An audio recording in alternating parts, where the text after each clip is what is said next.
اگر آپ کے پاس بھی ایک ایسا دل ہے جو اللہ کے نام سے دھڑکتا ہے، جس کی ہر ٹک ٹک کے ساتھ اللہ کا نام گونجتا ہے، تو یہ ویڈیو ہے آپ کے لیے، کیونکہ اس ویڈیو کا کانٹینٹ کو صرف وہی لوگ جو رب سے ملاقات کے متلاشی ہیں، جو اپنے رب کو پانا چاہتے ہیں۔ تو چلیے سٹارٹ کرتے ہیں آج کی ویڈیو، لیکن اس سے پہلے میں آج آپ کو بتا دوں کہ کچھ ایک دو کامنٹس آئے ہوئے تھے جن کا جواب جو ہے وہ لاسٹ میں مینشن کروں گی، ان کا جواب بالکل دوں گی۔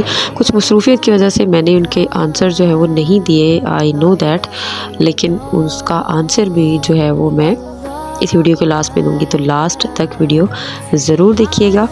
اور آج کی ویڈیو بہت ہی امپورٹنٹ ہونے والی ہے، وہ کس طرح سے، کیونکہ آج ہم گوہر شاہی سرکار کی کتاب روحانی سفر کا لاسٹ پارٹ جو ہے وہ آپ کے ساتھ شیئر کریں گے، اور اس کے بعد ہم نیکسٹ انشاءاللہ سے گوہر شاہی سرکار کی ہی بکس کو مطالعہ کریں گے، آپ کے ساتھ ان کا نالج جو ہے وہ شیئر کیا جائے گا۔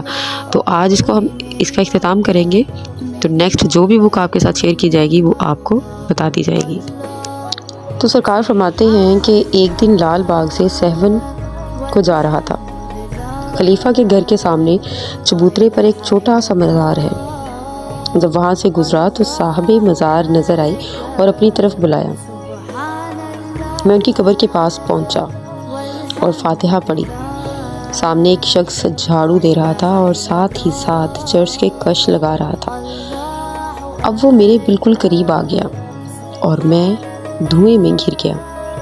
صاحب مزار سے پوچھا، ایسے لوگوں کو بھگاتے کیوں نہیں؟ کہنے لگے، یہ موالی اور فاسق لوگ ہیں، ہم خود ان سے بیزار ہیں، لیکن یہ صرف اس وجہ سے برداشت کیے ہوئے ہیں کہ اگر ہم نے انہیں دھتکار دیا تو یہ لوگ شہروں میں جائیں گے اور وہاں جا کر ڈیرے لگا لیں گے اور مخلوق خدا کو نقصان پہنچائیں گے۔ اب میں ان کا راز لینے کے لیے ان کے قریب ہو گیا۔ جہاں 2-4 ملنگ بیٹھ جاتا، وہ مجھے بھی اپنا ہی ساتھی سمجھتے اور نشے میں ایک دوسرے پر اپنی بڑائی جتاتے۔ معلوم ہوا کہ کوئی مفرور چور، کوئی مفرور ڈاکو اور زیادہ تر سابقہ طوائفوں کے دلال تھے۔ ایک دفعہ کا ذکر ہے کہ مستی کا عالم بڑھا اور پھر وہ سکر جذب میں تبدیل ہونا شروع ہو گیا۔ ہر وقت اللہ کا ذکر اور تصور میں ڈوبا رہتا۔ سخت دھوپ میں پہاڑوں پر ادھر ادھر دوڑتا رہتا۔ نمازوں میں کوتاہی ہونا شروع ہو گئی۔ دھاڑی، مونچھ اور بغلوں کے بال وغیرہ بہت بڑھ گئے، حتیٰ کہ وہ روز کا نہانا بھی جاتا رہا۔ جسم سے بدبو محسوس ہونے لگی، بغیر وضو کے منہ دھونا بھی مصیبت بن گیا۔ وضو بھی دن میں ایک ہی دفعہ ہوتا، منہ اور داڑھی پر خاک جمی رہتی۔ اسی حالت میں چشموں پر بیٹھا خلا کو گھور رہا تھا کہ چند بزرگ تشریف لائے۔ میں تعظیماً اٹھا۔ ایک بزرگ نے بتایا کہ یہ پیرانے پیر ہیں، اور میں ان کے قدموں میں لپٹ گیا۔ انہوں نے شفقت سے کمر پر ہاتھ پھیرا اور کہا، اس وقت جنات اور تجھ میں کچھ فرق نہیں۔ کیا تو نے نہیں سنا کہ صفائی نصف ایمان ہے؟ اب تیرا جسم مکروہ ہو چکا ہے، یاد رکھ، ناپاک جسم سے نماز پڑھنا گناہ ہے، مکروہ جسم سے نماز پڑھنا تباہی ہے۔ صاف ستھرے جسم سے نماز پڑھنا نصف ایمان ہے، اور جب باطن صاف ہو جائے تو نماز پڑھنا اور ایمان پورا ایمان ہے۔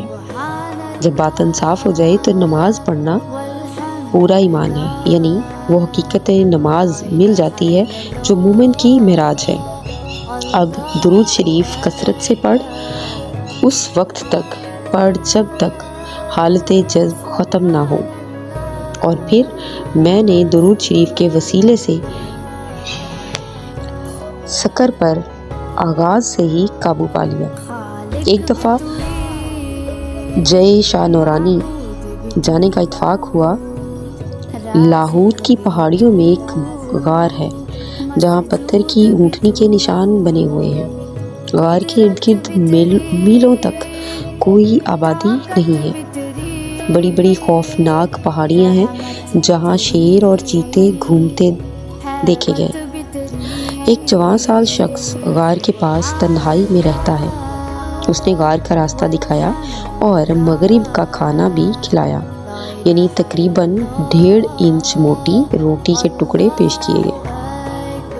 مغرب اور عشاء کی نماز ساتھ ہی پڑھی۔ میں سوچ رہا تھا کہ یہ بھی کوئی تارک دنیا ہے۔ اتنے میں اس نے سگریٹ سلگایا اور چرس کی بو ہر طرف پھیل گئی اور مجھے اس سے نفرت ہونے لگی۔ رات کو الہامی صورت پیدا ہوئی۔ یہ شخص ان ہزاروں عابدوں، زاہدوں اور عالموں سے بہتر ہے جو ہر نشے سے پرہیز کر کے عبادت میں ہوشیار ہیں، لیکن بخل، حسد اور تکبر ان کا شعار ہے۔ یہ شخص جس سے تو نے نفرت کری اللہ کے دوستوں میں سے ہے۔ عشق اس کا شعار ہے اور یہ نشہ اس کی عادت ہے، جبکہ عشق بدعت کو جلاتا ہے، نظر رحمت گناہوں کو جلاتی ہے اور تکبر و بخل عبادت کو جلاتا ہے۔ بس پھر یہی سمجھا کہ خدا ہے عقل و فہم سے دور، خدا ہے عقل و فہم سے دور، سمجھ جائے جس کو بندہ وہ خدا کیا ہے۔ ایک دن میں نے اپنی آپ بیتی کا بغور مطالعہ کیا اور پھر شریعت کی روح سے دیکھا۔ ایک واقعہ ہے کہ غوث پاک رضی اللہ تعالیٰ عنہ کے زمانے میں ایک شخص بہت عبادت کرتا۔ لوگ آپ سے پوچھتے کہ اسے کچھ مل گیا ہوگا، آپ فرماتے کچھ بھی نہیں۔ آخر ایک شخص کو تشویش ہوئی اور اس نے چوری چھپے اس عابد کی نگرانی شروع کر دی۔ وہ عابد اپنی جگہ سے اٹھا، ایک جھاڑی کے پیچھے گیا جہاں افیون رکھی ہوئی تھی۔ اس نے اس میں سے کچھ کھائی، یعنی نشہ کیا۔ اس شخص نے سارا واقعہ غوث پاک کو سنایا۔ آپ نے فرمایا کہ نشہ کرنے والے کی عبادت قبول نہیں ہوتی۔ دوسرا واقعہ اس کے برعکس ہے۔ حضور پاک صلی اللہ علیہ وسلم کے زمانے میں ایک مسلمان شراب نوشی کے الزام میں پکڑا گیا، کوڑے لگائے گئے۔ دوبارہ پھر اسی الزام میں کوڑے لگائے گئے۔ 100 بار یعنی کہ 3 بار جب اسی جرم میں لایا گیا تو صحابہ کرام نے کہا کہ اس آدمی پر لعنت ہو جو بار بار اسی جرم میں لایا جاتا ہے۔ آپ صلی اللہ علیہ وسلم نے فرمایا اس پر لعنت مت کرو، کیونکہ یہ اللہ اور اس کے حبیب صلی اللہ علیہ وسلم سے محبت رکھتا ہے، اور محبت رکھنے والا کبھی دوزخ میں نہیں جائے گا۔ پہلا شخص بھی نشہ باز تھا اور جو جنت کا حقدار ہوا۔ پہلا شخص وہ بھی نشہ باز تھا جس کی عبادت رائگاں گئی۔ دوسرا شخص وہ بھی نشہ باز تھا جو جنت کا حقدار ہوا۔ پہلے شخص میں ابھی محبت پیدا نہیں ہوئی تھی، لیکن دوسرے شخص کے دل میں محبت تھی کیونکہ وہ دیدار رسول صلی اللہ علیہ وسلم میں تھا۔ معلوم ہوا کہ اگر کوئی محبت و عشق کی منزل پائے، یعنی اگر کوئی محبت اور عشق کی منزل پا لے تو اس کی بدعتوں کا کفارہ ہوتا رہتا ہے، اور یہ منزل بغیر نظر اور قلب کے حاصل نہیں ہوتی۔ بہت سے اولیاء کرام بھی مرتبے کے بعد خلاف شرع کاموں کا شکار ہوئے، جیسے مظفر آباد میں سہیلی سرکار نہ نماز پڑھتے نہ داڑھی رکھتے۔ وفات کے بعد مولویوں نے کہا کہ یہ بے دین تھا، اس وجہ سے ہم اس کا جنازہ نہیں پڑھائیں گے، لیکن جب منہ سے کپڑا اٹھایا تو ریش موجود تھی۔ مری میں لال شاہ ننگے بیٹھے رہتے، نسوار کا نشہ کرتے رہتے اور نماز بھی نہ پڑھتے، لیکن جو کلام منہ سے نکالتے وہ پورا ہو جاتا۔ سدا سہاگن بھی عورتوں جیسا سرخ لباس اور چوڑیاں پہنتے۔ سخی سلطان باہو فرماتے ہیں کہ جب کوئی جسم عشق الہی سے منور ہو جاتا ہے۔ اگر حرام کا لقمہ بھی کھا لے تو نور کی گرمی اس میں سے نجاست کو حلال بنا دیتی ہے۔ بے شک کچھ لوگ کہتے ہیں کہ نبی اکرم صلی اللہ علیہ وسلم نے تو ایسے نہیں کیا، نبی حالت سیف میں رہتے ہیں کیونکہ ان سے دین کی تکمیل ہوتی ہے۔ ولی سکر اور جذب میں بھی آتے ہیں، اور اگر ان میں کوئی خلاف شریعت بات پیدا ہو بھی جائے تو دین کا نہ کچھ بدلتا ہے اور نہ ہی کچھ بگڑتا ہے۔ یعنی لیکن نبی صلی اللہ علیہ وسلم میں کوئی خلاف شرع بات پیدا ہو جاتی تو وہ سنت بن جاتی اور دین میں خرابی کا باعث بنتی۔ امیر کلاں رضی اللہ رحمۃ اللہ علیہ بچپن سے ہی کبڈی کھیلا کرتے تھے۔ ولایت کے بعد بھی آپ کبڈی کا شوق فرماتے، لیکن ان کے وصال کے بعد ان کے خلیفوں نے ایسا نہیں کیا۔ اگر حضور پاک صلی اللہ علیہ وسلم کبڈی کھیلتے، آج امت اس کو بھی سنت بنا لیتی۔ یہی وجہ ہے کہ نبوت سکر و جذب اور گناہ بدعت سے مبرہ اور معصوم ہے، لیکن ولایت مبرہ نہیں۔ اگر کوئی ولی ظاہر و باطن میں مقام بکمالیت تک پہنچ جائے تو وہ بھی مبرہ ہو جاتا ہے، اور اسی کے لیے حدیث پاک ہے، میرے عالم بنی اسرائیل کے نبیوں کے مانند ہوں گے۔ جزاک اللہ خیرہ۔ یہ تھا روحانی سفر کا لاسٹ پارٹ۔ اس سے آگے روحانی سفر پر کچھ علماء اکرام کے اعتراضات ہیں، ان کا جسٹ جواب جو ہے وہ پیش کیا گیا ہے قرشی سرکار کی طرف سے، اور یہ کتاب قرشی سرکار کی غیبت میں جانے سے پہلے کی ہے۔ امید کرتی ہوں کہ اپنی طرف سے جو ادنا سی کوشش کی ہے اس کتاب کو آپ کے ساتھ شیئر کیا ہے، سرکار اس کو اپنی بارگاہ رحمت میں قبول فرمائے، آمین ثم آمین۔ اور یہاں پر دو کوسچنز کے میں آنسر جو ہے وہ دوں گی۔ اچھا، ایک کوسچن تو میری ایک پیاری سی سبسکرائبر ہیں، انہوں نے پوچھا تھا، آئی ہوپ کہ آپ سن رہی ہوں، ان کا کوسچن تھا کہ آپ کے مرشد کون ہیں، مطلب آپ کے جو مرشد پاک ہیں، میں ان سے جو ہے وہ ان کے بارے میں جاننا چاہتی ہیں کہ آپ کے مرشد کون ہیں، مطلب آئی تھنک سو کہ ذکر بھی لینا چاہتی ہیں، آئی تھنک سو۔ میں یہاں پر آپ کو بتا دوں کہ میرے مرشد پاک جو ہیں وہ گوہر شاہی سرکار ہیں، اور گوہر شاہی سرکار کو اگر آپ نہیں جانتے، وہ لوگ جو سرکار سے تعلق رکھتے ہیں، جنہوں نے سرکار کا جو ہے وہ سرکار سے فیض یاب ہوئے ہیں، تو وہ تو بہت اچھی طرح سے جانتے ہیں کہ سرکار کون ہے۔ تو جو نہیں جانتے، میں آپ کو بتاؤں، ہمیں فیض کس سے جو ہے وہ لینا چاہیے، یا ہمیں مرشد کسے ماننا چاہیے۔ آج کے دور میں جو ہے وہ مرشد، ہم کہہ سکتے ہیں کہ کامل رہبر مرشد وہ ہوتا ہے جو ظاہری اور باطنی، کم سے کم جو ایک کامل مرشد وہ ہوگا جو کم سے کم جس کی باطنی طور پر حضور پاک صلی اللہ علیہ وسلم تک، ان کی محفل تک رسائی ہو۔ اور آج کے جو نام کے پیر بنے ہوئے ہیں، تو مجھے تو یہ جو ہے وہ کہنا بھی عجیب سا لگ رہا ہے کہ کیونکہ ان میں سے کوئی بھی ایسا جو ہے وہ میرے خیال میں کہ اس وقت جو ہے وہ موجودہ حالات میں کوئی بھی ایسا پیر جو ہے وہ قابل کہہ لیں کہ بھروسہ نہیں ہے۔ تو اگر آپ چاہتے ہیں، آپ واقعی میں جاننا چاہتے ہیں کہ ہمارے جو مرشد ہیں وہ کون ہیں، ہم پیر نہیں ان کو بولتے، اور ریاض احمد گوہر شاہی سرکار ہیں جن سے ہم فیض یاب ہوئے ہیں۔ ہم اتنے گناہ گار ہیں، اتنے سیاہ کار ہیں کہ ہمارے پاس عبادت نام کی کوئی چیز نہیں ہے، کہ ہم دنیا داری میں اتنے زیادہ مگن ہیں کہ آپ کہہ لیں کہ سرکار کی بدولت ہی ہے یہ جو تھوڑا بہت علم جو ہے وہ مجھ جیسی ناچیز کو بھی مل گیا، وہ صرف اور صرف سرکار کی بدولت ہے۔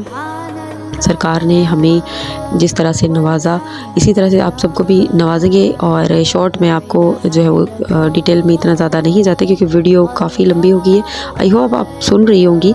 اور آپ الرا ٹی وی پر یوٹیوب پر اللہ ٹی وی سرچ کریں گی اور وہاں پر آپ ایڈمن جو ہے وہ اس کو میسیج کریں گی کہ مجھے ذکر لینا ہے، تو جو ذکر دیا جاتا ہے اللہ ٹی وی کا کوئی بھی نمائندہ آپ کو ذکر دے گا، اور وہ ذکر کے بیہائنڈ دا سین کون ہے؟ سرکار ہے۔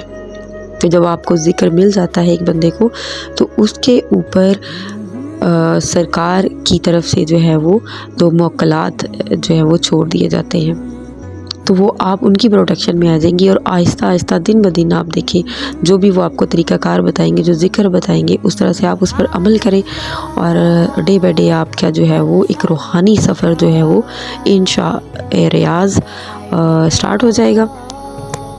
اور دوسرا ایک کویسچن تھا، وہ بھی اسی سے ریلیٹڈ تھا کہ آئی تھنک وہ ایک عورت والی ویڈیو ہے میری، اس کہ عورتوں کو جو ہے وہ ذکر اس دور میں کرنا چاہیے یا کتنا ضروری ہے، تو اس پہ کامنٹ تھا، آئی ہوپ کہ آپ دیکھ رہی ہوں گی، تو سن رہی ہوں گی، سوری میں ایڈٹ نہیں کرتی، جو بھی ہے وہ لائیو آپ کے ساتھ بیٹھ کے، جیسے اتنا ٹائم نہیں ہوتا ہے، جو بھی میری ڈسکشن ہوتی ہے آپ کے ساتھ لائیو ہی ہوتی ہے، تو اس میں جو میرے سے غلطیاں ہوتی ہیں تو اس کے لیے معذرت خواہ ہوں، کیونکہ یہ میں لائیو جسٹ بول رہی ہوتی ہے، اس میں ایڈٹ شیڈٹ جو ہے وہ میں نہیں کرتی، کیونکہ ٹائم کافی شارٹیج ہوتا ہے۔ تو یہاں پر بات ہو رہی تھی کہ جی انہوں نے کویسچن کیا تھا کہ اگر ہاں ایک عورت کے لیے جو ہے وہ ایک مرشد جو ہے وہ کس کو چنے، ایک عورت کے لیے کون سا مرشد جو ہے وہ صحیح رہے گا، وہی بات، اس کا بھی وہی آنسر سیم بنتا ہے کہ دیکھیے ایک عورت ہو یا ایک مرد ہو، ہم جس معاشرے میں رہتے ہیں نا، وہاں عورت کو مرشد، جو آپ اپنے گھر میں کسی سے بات کر کے دیکھ لیں کہ جی میں نے ذکر لینا ہے، تو آپ پاکستانی معاشرے کی بات کر رہی ہوں، تو اور میں جو ہے وہ ذاکر قلبی بننا چاہتی ہوں، تو میں نے اس طرح سے ذکر لینا ہے، تو آپ کو کہیں بھی وہ لے کے نہیں جائیں گے، آپ کو کامل جو مرشد جو ولی اللہ کے مزار ہیں وہاں تک نہیں لے کے جائیں گے، ہمارے جو گھر کے جو ہے وہ ہماری سراؤنڈنگ میں، ہمارے معاشرے میں جو حالات ہیں، اٹس ریالٹی۔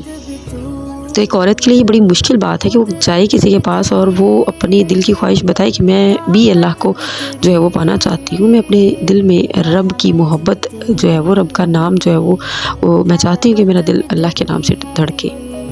تو اس کے لیے اتنا پیارا پلیٹ فارم جو ہے وہ ہمارے پاس اللہ ٹی وی کی شکل میں موجود ہے، اور یقین کریں اگر آپ ڈیلی ہی اللہ ٹی وی کی لائیو محفل دیکھتے ہیں، جو کہ پاکستانی ٹائم کے مطابق جو ہے وہ 3 بجے سٹارٹ ہو جاتی ہے، رات 3 AM سے، تو آپ یقین کریں آپ گھر بیٹھے فیضیاب ہو سکتی ہیں، آپ گھر بیٹھے جو ہے وہ اللہ کو پا سکتی ہیں۔ آپ اللہ ٹی وی کو جوائن کریں، اور اگر آپ کو جو ہے وہ ایڈمن سے بات کرنے میں مشکل ہو رہی ہے، تو اگر میری کمیونٹی میں اگر جب آپ کسی بھی ویڈیو کے نیچے جو ہے وہ کمنٹ پوسٹ کرتی ہیں، تو کمیونٹی گائیڈ لائن میں ایک کویسچن شو ہو رہا ہے، تو وہاں پر بھی کویسچن نہیں، ایک اسٹیٹمنٹ شو ہو رہی ہوتی ہے گائیڈ لائن میں، کمیونٹی گائیڈ لائن میں، تو وہاں پر جہاں پر کامنٹ ہم کرتے ہیں، تو وہاں پر مینشن کیا ہوا ہے میں نے نمبر امجد صاحب کا، تو وہاں سے آپ ان کو بھی، جن سے میں نے لیا ہے ذکر، تو اب امجد صاحب سے ڈائریکٹلی بھی وہاں سے بھی لے سکتی ہیں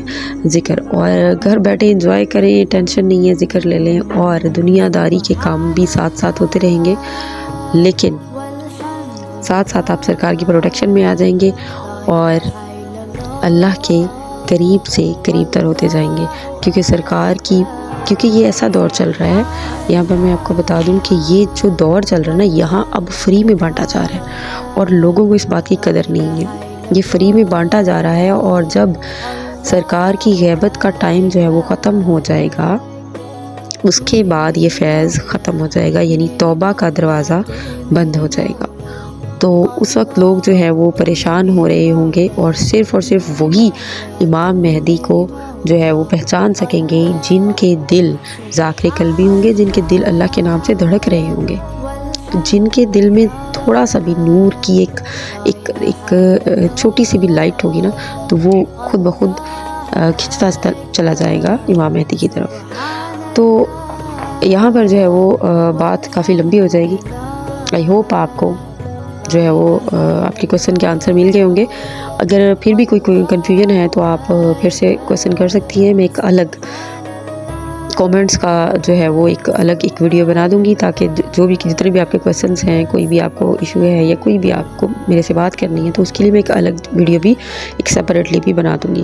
تو یہاں پر لاسٹ میں دعا کرتے ہیں، اگر ہم مڑ کے اپنی زندگی کی طرف دیکھتے ہیں تو ہمارے پاس کچھ بھی نہیں ہے. ہمارے پاس کوئی دولت نہیں ہے، ہمارے پاس کوئی عمل نہیں ہے، ہمارے پاس کچھ بھی نہیں ہے. سرکار ہم رب کو کیا منہ دکھائیں گے؟ ہمارے پاس ہیں تو صرف آپ، اور ہمارے لیے آپ کافی ہیں. بس جسٹ اس دنیا میں رہتے ہوئے ایک ہی دعا منہ پر رہ گئی کہ سرکار اپنے آپ سے دور مت کیجیے گا.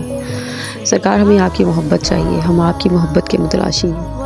ہمیں آپ کا دامن چاہیے، ہمیں اپنے دامن سے جوڑے رکھیے. آمین ثم آمین. گور شاہی مہربان.